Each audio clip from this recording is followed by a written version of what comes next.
As an environment teacher and a bio teacher, my endeavor will always be to work towards eco-friendly steps, a step towards green world.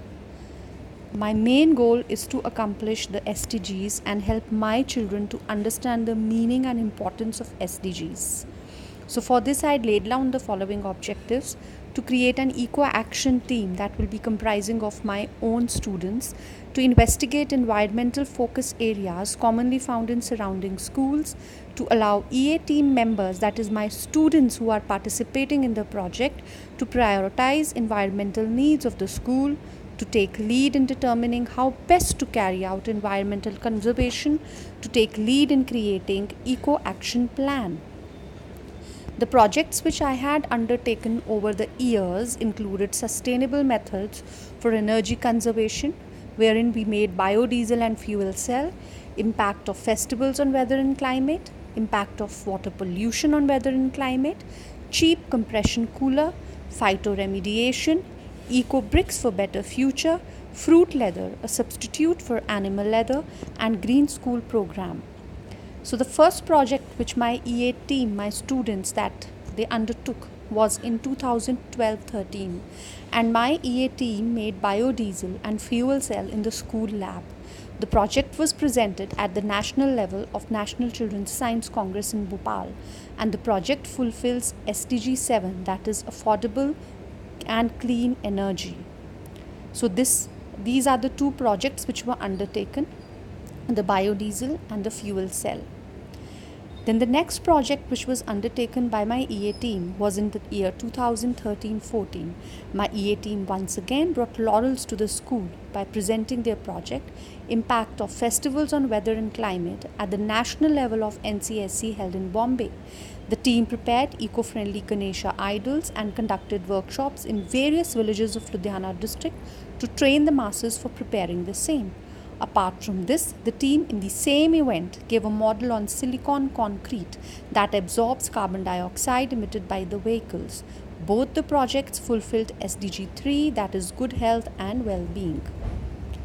The next project that was undertaken by my team was in the year 2014-15. That was making of the homemade AC and water purifier.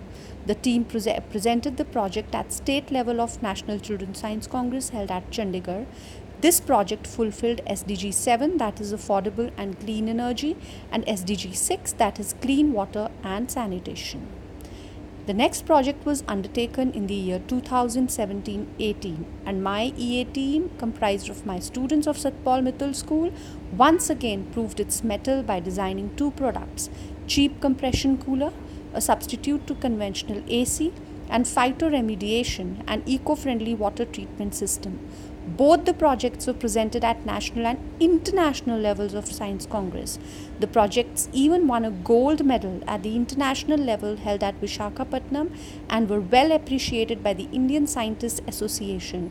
Both these projects fulfilled SDG 7 and SDG 6 respectively.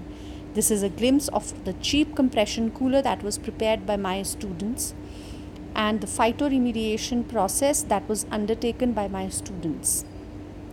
Apart from this, the EA team, they worked as green warriors, and in the year 2018-19, they made eco bricks from paper, which are both water as well as fire resistant. In the same year, they prepared vegan leather from fungi culture and fruit waste. Both these projects won accolades at state level of Science Congress. The projects fulfilled SDG 9, that is industry, innovation and infrastructure. So these are the glimpses of my projects: the eco bricks made from the waste paper, the stages of the leather preparation, and finally made the vegan leather pieces. Apart from this, my EA team has worked very hard in order to fulfill the different tasks which has won the school title of Green School.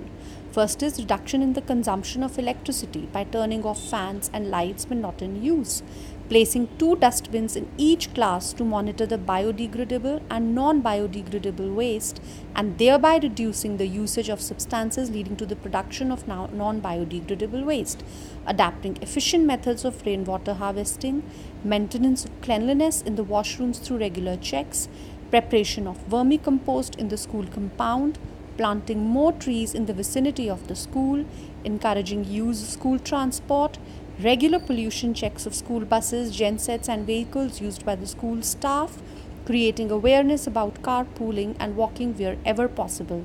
No paper wastage by adapting the means of e communication, that is, ERP, for the students, parents, and teachers for the dissemination of information. Thank you.